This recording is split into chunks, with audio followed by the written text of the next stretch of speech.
welcome to the vlog. So how are you on this fine Monday morning? Me? I'm not doing too hot. So out of the 1,000 things that I deal with, sorry, hold on, my hair's bothering me. So out of the 1,000 things that I deal with, health-wise, one really strong one is insomnia. And it's honestly, I think, is not only the most irritating, but truthfully, I think one of the most debilitating things that I deal with, because my immune system is a wimp. So anytime I don't get proper sleep, every hour that I don't get sleep, my body breaks down just a little bit more. And last night I think I got 3 hours of sleep, maybe 4, but unfortunately that was not enough to keep myself from getting kind of sick. I'm not actually sick, my body just I don't really know why, just breaks down a little bit when I don't get sleep. So I have a little bit of congestion and my throat is sore and my body's kind of achy, but I know I'm not actually sick. If I get a good night's sleep, this will be gone in the morning. But regardless, I still feel like crap, so I'm not gonna do a whole lot today. I'm just going to kind of get some basic housekeeping stuff done, and then who knows what the day will bring, right? I guess we'll find out together.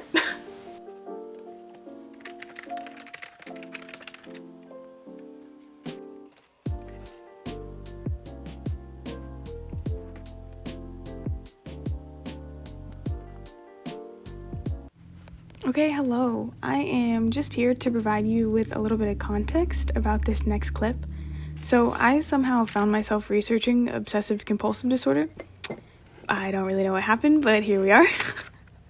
I talked pretty openly on my channel about my journey with neurodivergency, but if you didn't know, I am diagnosed OCD and bipolar 1. I got both diagnoses at the same time, but at that point in my life, I was pretty much focused on getting more stable. I just had a really hard time identifying with that diagnosis because none of my obsessions or compulsions fell into the categories my doctors typically talked about. So neatness, order, germs, contamination, or even issues with my sexuality or unwanted sexual thoughts. I didn't feel like I struggled with any of that enough to warrant the label of OCD. Basically, I was nervous that I was taking up a space that wasn't mine, which really meant that I was internalizing the fuck out of my ableist upbringing. I was just gaslighting myself really heavy during this time. So that meant putting a lot of time and effort into managing my bipolar disorder, but less so on my OCD. But lately, I've been having a lot of obsessive thoughts and a lot of paralyzing feelings as a result of those. And I guess now just felt as good as time as any to start looking into OCD more and to try and find some solutions.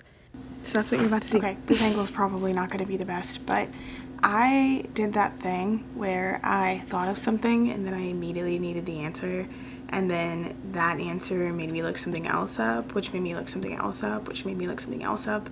And so now somehow I have found myself researching obsessive compulsive disorder. What led me here is basically that I have never really felt like I connected with this diagnosis really. My psychiatrist feels very confident that I have this, but I myself, in my own lived experiences, don't really feel like I do. Or at least I don't feel like I do enough, if that makes sense. I think I'm just I'm just a little picky. I don't think I'm necessarily enough for it to be debilitating. But since my psychiatrist is so confident, I figured, okay, maybe it's worth looking into. So I'm going to do a little bit more research into it, and I thought maybe this might be interesting for somebody out there. We'll see. Okay, so I guess before we should start, 2 things. 1, I am not a medical provider. I didn't have a degree in it. I don't know. This is me and Google. Me and Google are here together. I am trusting my own ability to research and know credible sources. I'm not a medical professional. Please don't take any of this as advice. Please don't take this as a diagnosis. Don't do anything like that. This is just me trying to figure out what's going on in my own head, and I'm taking you guys along for the ride. If you are worried or concerned that you might be struggling with the same thing, reach out to a doctor, reach out to somebody that knows you, that you care about, that cares about you. Don't take advice from a stranger on the internet. Okay. Second, the way that I do my research, I don't know if anybody cares, but I think this is so interesting, so I'm going to share it. The way that I do my research, I always make sure that my sources are credible. I typically want something from like a .org or an .edu or a .gov website. Those just mean that they're from credible organizations. They've been vetted by other people who I'm going to decide to trust. Typically, if I'm looking for medical stuff specifically, I do actually read like medical journals and like medical articles and stuff like that. You can go to pretty much any library website and they will like let you use their access to their like online databases. So you get things like EBSCO and like stuff like that that leads you to academic articles and academic journals. So sometimes if I'm doing really heavy research, I'll go there. I'm not doing any of that today. This is just a bunch of Google searches. So I am just looking for .gov, .org, .edu. Since this is a medical thing, I typically try to pick websites that are associated with either a like psychiatrist practice, therapy practice, or directly related to a hospital. If a website I feel like has interesting information but none of those things, so it doesn't have a .org, doesn't have a .gov, not affiliated with anything that I'm familiar with, I will go to their About You page and I will go to their like missions and values. I want to look at their staff pages because I want to see if they have like diverse staff. Basically, I just go through whatever information they have about themselves to determine whether or not I feel like in my own judgment if this information should be taken with a grain of salt or not. Okay, now that we've talked about how I research, let's get into the actual thing that I found. Okay, so I'm just on Cleveland Clinic's website. I use this website quite a lot to do a lot of research and to look a lot of stuff up because they have really straightforward information, but they talk to you like a person, which I think is sick. Here is what got me. In the obsessions in OCD, they talk about fear of making a mistake and excessive concern with morality, so right or wrong. Especially the second one, especially concerned with morality. I'm very curious about that because I am constantly concerned with whether or not I'm a good person and whether or not I deserve the things that good people deserve. I'm not particularly concerned with whether or not people like me, but I am concerned with whether or not I was like kind enough or helpful enough, or I am like obsessed kind of with honesty. I always am afraid that I'm either not getting enough of the story to be prepared, so somebody's not being honest enough with me, or I'm not being honest enough with other people, which might lead them somewhere they're gonna get hurt or might lead them to make a decision that they wouldn't normally make.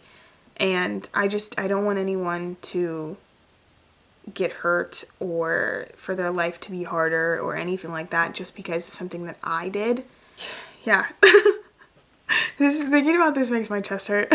That's what we're gonna do right now. We're gonna Google morality OCD. Okay, so let's go to the International OCD Foundation. That sounds nice. It's got a .org, and let's learn about them. Who are we? But anyway, this feels fine. This feels safe. Wow. Do you ever read stuff and you're like, just say my name next time? Right here. If you have moral scrupulosity, which I don't like that word, you may not only be disappointed in yourself for the doubts that you experience, such as, what if I do not love my partner in 30 years the same way I do now? You may also be overwhelmed with guilt for the harm that it would cause your partner if you were to potentially not love them in 30 years the way that you do now. Not only have I had that exact thought, and it is something that I obsess about quite a lot, I'm always worried that my husband is signing up for something that he doesn't actually understand the full extent of. I don't know the full extent of like how bad I can get and like how bad things can be for me mental health wise, and so the thought of like him signing up for that and me potentially like hurting him in some way because we didn't realize it could get this bad or I didn't know what was going on or anything like that is just it's devastating to me, but also the sentiments that they're expressing. So it's not just that I'm upset that I doubt my life so much, because that alone is irritating, but I'm also nervous that I might cause harm to somebody else through these doubts, and that causes a lot of guilt. Jeez. See, right here. It's the guilt and shame that you may experience, the judgment that you may incur, and the uneasiness that you have about the uncertainty of it all that causes such distress. I could get that tattooed on my forehead. That's how accurate that feels to my life. The thing about this that I don't really understand, though, is what are the compulsions attached to this? Like, yes, I obsess over them, but like, is it OCD if I don't have any compulsions? Looks like this section's gonna help us out. How fun. Whoa. Ooh. Wow.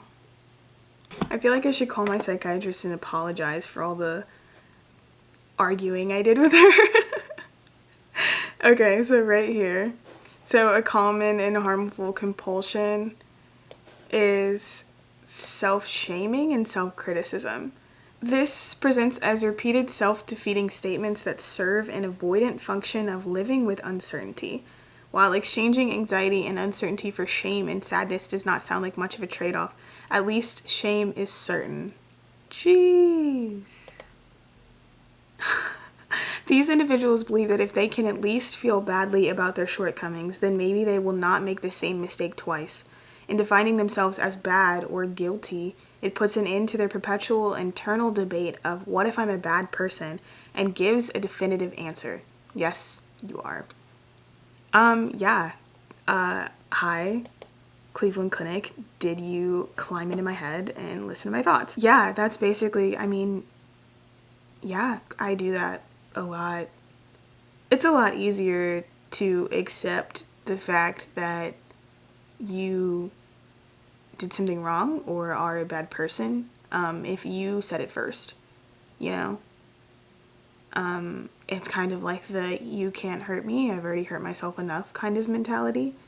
And while it hurts and while it's bad, like, it does feel a lot better to just think negative things about yourself than to live with the uncertainty of it all. It's not always necessarily the obsessions that bother me. It's like the constant, like, is this right? Am I doing this correctly? Is this okay? Is this healthy? It's like the never knowing that really, really, really bothers me. And that makes it quite debilitating. Whoa! Okay, so it's been established Madison has OCD. Her psychiatrist was correct. Shocker, the lady with the degree knew what she was talking about. Okay, so now that I know that I have it, now that I have convinced myself, let's talk about some treatments. I have heard of exposure and response prevention. I know that this is like just a fancy medical term for facing your fears, but it truly feels like psychological torture. Like, honestly, if you are making somebody who has consistent panic attacks, obsessions, compulsions, whose life is completely debilitated by this fear, and then making them sit in a room and face that, like, that is just mental torture for an hour and a half. Yeah, they leave the appointment and the appointment's over, so it's like an hour and a half of that, but like then they're thinking about it for the rest of the day. And not only just the rest of the day, but like for the rest of their life. They're being told that like facing these fears, thinking about these things that make you incredibly uncomfortable, and that can be so debilitating that you have a physical bodily reaction to them, that like now I just have to think about it and sit there and like it feels almost like gaslighting yourself. Like it's complex. It's complex. It works. I know it works. There's a lot of research about how it works. But also I know that it feels awful and terrible. But also I know that things have to get worse before they get better sometimes. Regardless, I'm gonna look for other stuff. Because what if I don't want to do that? you know, what if I want to do something else? Oh, good. Transcranial magnetic stimulation. Not doing that. Don't know what the fuck that is. Not doing that. So basically, they're like, you have OCD, this super debilitating problem. Treat it like a cold. Just be healthy and you'll be fine. I hate medical advice. Like, bitch, if you thought that I could do this, I wouldn't be here, bro. Like, this little piece of crap makes this a lot harder. Especially this. Bro, that's annoying. Okay, alright, let's look for something else because I don't like that. Okay, I'm very curious about the Shepherd Pratt because they spell shepherd with 2 P's, so. Okay, so I'm on a different website. I'm on Mayo Clinic now. I don't know why you would name your practice after a condiment, but they're a credible source, so. This is the only website that the only one I've found so far that really breaks down the different, treatments into a lot of different things. So psychotherapy and then medicines, but it also tells you what to consider when taking in, when talking to your doctor about medicines. And I think that's sick because they never talk about that because everybody's like, you have OCD, you gotta get medicated. There's nothing else you can do. Your brain's fucked. You have to put more medicine in your body to make your brain not fucked. Nobody ever talks about how that might actually be worse for you. Deep brain stimulation? Like, bro, what? No, there's gotta be other stuff we can do. Here we go. I like the vibe. While a professional should treat OCD, you can do some things to build on your treatment plan. That's what I'm looking for. Okay, make a plan so that you know what to do if symptoms return. Okay, this is definitely something I need to do. I do not know at all what any of my triggers are. Mainly because I didn't really know what I was obsessing about until doing this research. So that's something to take note of. Oh, keep your recovery goals in mind. Okay, I like that. I will also think about that. I'm not joining a support group. I don't like people? Absolutely not. Find healthy outlets. Okay, so I think this one's interesting. I think I have a lot of healthier outlets, but I think I need to organize them better so that I can stop feeling guilty over not doing them. I think that's kind of the hard part about self-care sometimes is that you end up feeling guilty because you're not actually doing a whole lot of self-care. So I need to I don't know, tier rank them or something. Learn relaxation and stress management. Okay, fine. I'll do some deep breathing. Okay, I feel good now. I feel better than I did before. That was quite the journey. Lots of discovering about yourself today. It's frustrating to think that there aren't a lot of treatments for OCD other than we're gonna put this magnet near your brain, or here's a medication to take, or here's all of the things that make you panic on a daily basis. Look at them in the eye. I've taken some time to think and kind of organize my thoughts and look at the different treatments and stuff that they did mention and see if any of them resonate with me, see if I can come up with any other things that I think might help me. And so I have identified some things that I am going to focus on over the next couple of days and weeks. I'm going to identify my triggers and what my current thought patterns are. So black and white thinking or catastrophizing, whatever category of thinking I do, I need to identify that. Then I need to figure out my recovery goals because I don't actually know what those are, and you can't know which way to go if you don't know what you're looking for. I also need to find my version of self-care and what would work for me in my lifestyle. I think when I look online and when you see a lot of stuff on social media and stuff like that, a lot of those people are already healthy and they're just doing things that add to their life to make themselves more healthy. Trying to do those self-care acts is trying to jump 3 steps ahead of where I really am, and I just need to figure out what self-care looks like for me. I need to find my type of mindfulness because a lot of times people are like, oh, meditate, do yoga, da da da da. I don't really want to do that. It's quite boring. And mindfulness is just about being present in the moment. It's just about focusing on what you're doing right in front of you. It doesn't have to be sitting there quietly with your eyes closed, breathing deep. So I need to figure out what I want to be mindful about. and figure out what activity I would like to be super, super present for. And then lastly, I want to identify some habits surrounding my own lifestyle. So like eating, water intake, sleep schedules, routines, stuff like that, to see if I can come up with any type of routine for my own, because I really need one. So I have a bunch of stuff to think about.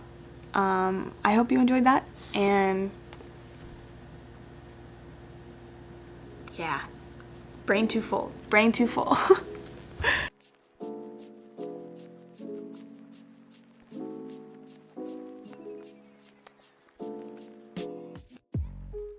So after this whole research rabbit hole, I put a bunch of books about burnout, OCD, self-care, etc. on hold at my library, and I'm kind of slowly making my way through them. The one that I started with is called A Leap to Wholeness by Skye Nelson Isaacs. I won't lie, I was pretty skeptical about this book because it does have similar energy to books about manifesting your dream life. And while I recognize that that works for some people, as a person who has intrusive thoughts, the idea that whatever we think will come true is absolutely terrifying. So no thanks. But basically, this guy talks about how we as a society currently have the mindset that we have to make our lives out of nothing. So think like rags to riches, think American dream. These sort of ideas permeate most stories of success in our culture. But he argues that we should shift our mindset to making something out of everything. So start thinking of all of your opportunities, choices, experiences, feelings, etc. as being all laid out in front of you in one giant, infinite heap. Every new interaction is taking one step further into that pile, and it's our job to dig through and carve away all the unnecessary stuff to really get to the life that we want.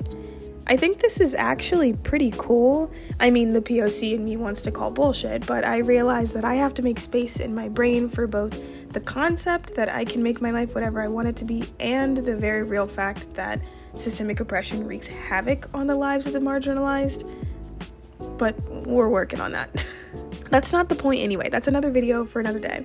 My point right now is that Skye says that we can only get to this version of ourselves by opening ourselves up and becoming vulnerable. Shocker, I know, right? I feel like almost every self-help book nowadays tells you to be vulnerable, but the definition that he uses is different from what I've heard before. Here, I'll read it to you. The definition of vulnerability is uncertainty, risk, and emotional exposure.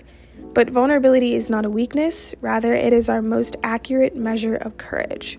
That is directly from Brené Brown, by the way. It's literally a quote from her book, so just so you know.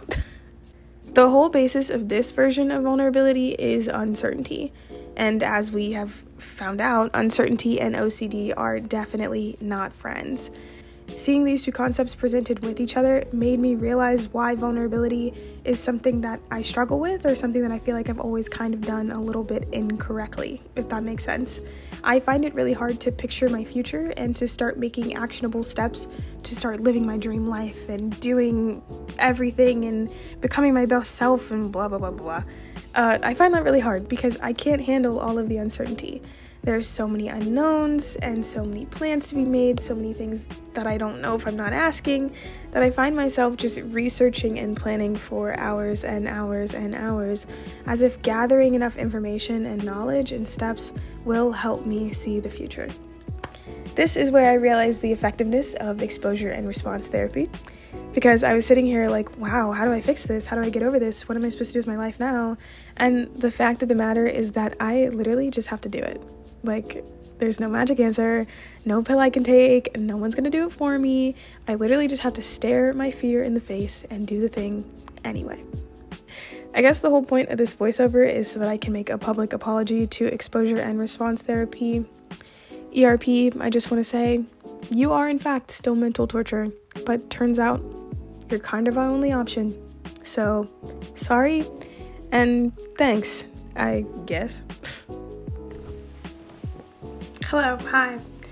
So, you know how a couple of days ago I was like, I'm not getting sick, it's just my body breaking down and being dramatic because I haven't slept in a while. Yeah, well, turns out I was getting really sick.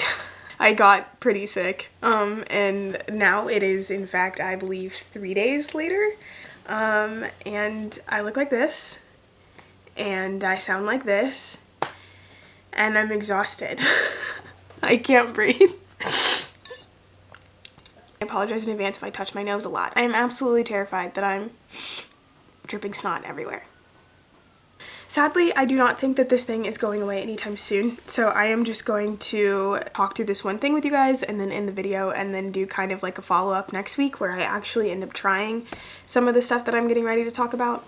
So you remember how I was talking about how like I needed to order my self-care a little bit better? Like I didn't know, like I just feel like I don't always know like what to reach for when I need self-care, but I only have a certain amount of time, or like I feel guilty because I feel like I should be doing certain things, but I don't always have that amount of time. So I found this thing online called a dopamine menu. I don't know if this is like an official thing or whatever. I'm not really sure.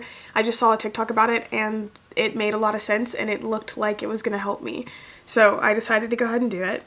But basically you like break your self-care up into literally a menu of starters, desserts, sides, main entrees, and specials. Each category like has a certain type of criteria. So like for starters, it's like quick 5-minute activities. Desserts are things that feel good, but you shouldn't like over consume them. So they're supposed to help you organize. That way when you need self-care or when you're looking for something to do, you can go to your menu and like pick out the proper self-care activity for the amount of time that you have, for what needs to go on, that kind of stuff. So first I'm going to explain the different categories and then I'm going to tell you what's in each of mine. It's in this little journal. Isn't it so pretty? I like the color scheme a lot. Starters, those are quick 5-minute activities. Sides are something that you add to other mundane stuff to make it more enjoyable. Main entree is the thing that's going to take the longest, and that's your like most passionate thing. So these are more kind of like hobbies. Desserts are things that feel good, but you shouldn't overconsume. And specials are things that you only get to do every once in a while, but you know are gonna like really make you feel good. In my starters, I have 5-minute tidy up because I find that like just cleaning my area, even if it only takes about 5 minutes, it really helps my brain be less overwhelmed. I'd like to walk or move my body, even if that just means like literally taking a lap around my house or maybe just doing like 5-minute stretches, things like that. Deep breathing or mindfulness, having a snack. Gotta remind myself to eat because I don't do that enough. Have a snack or do a couple of gratitudes. Next, I have dessert. I only have one on here because I'm not sitting here like I don't have any unhealthy habits. Like I definitely have unhealthy habits, but like none of them are like overindulging in anything. My unhealthy habits make me miserable. So the only one is scrolling through Pinterest. I don't know why, there's something about putting pictures in little boxes that just really does it for my brain, and I can do it for hours and hours and hours. So that would be my only dessert thing. Sides. This one is kind of my favorite. I like this one because you can like add it to a bunch of other mundane stuff that's not as fun normally. So I have a playlist for the mornings that I created that helps me get out of bed in the morning. YouTube in the background of different activities, an audiobook, which I actually probably do this one the most. I listen to a lot of audiobooks, or a podcast, which I only listen to one singular podcast, that is Books Unbound, but alas, it is on here. My main entrees. This one's pretty exciting. So following a new recipe, either cooking or baking. I love to do both. Particularly baking. I love a new recipe. Who doesn't love a new recipe? Reading. Doy. Crochet, which is something that I recently picked up about a month ago that I am into heavily. Painting and art. I used to do a lot of painting. I used to do a lot of art. I don't do as much anymore, and I would really love to get back into that. And reading, journaling. The last thing we have is specials. So on this one, I have going out to eat, because we almost never go out to eat. Going on a date, so either with my partner or just with me by myself, kind of taking myself on a fun little activity. A bath. This is on the specials because I have to go through a whole routine in order to get in the bath. I have to scrub the bath down, I have to shower first, it's a special, trust me. This one's on the list because it's something that I want to prioritize a lot more. It's under specials because I don't really get to it that much right now, but I would really like to do that more because I know that it helps my mental health and it makes me feel really good, and I love the trees. How cute are they? Well, I'm gonna end the video here because it's not getting any better. I hope you guys enjoyed this one. I think this one was a fun one. A little bit weird, a little bit different, but I had a good time. I hope you had a good time too. Thank you so much for watching. I will be putting up a follow-up video to this next week. So if you're curious and you want to see that, maybe subscribe, like the video, stick around, do that whole thing. That would be really, really great. I'd love that. Wishing you guys all the love, the light, and the happiness in the world, and I will see you in the next one. Bye.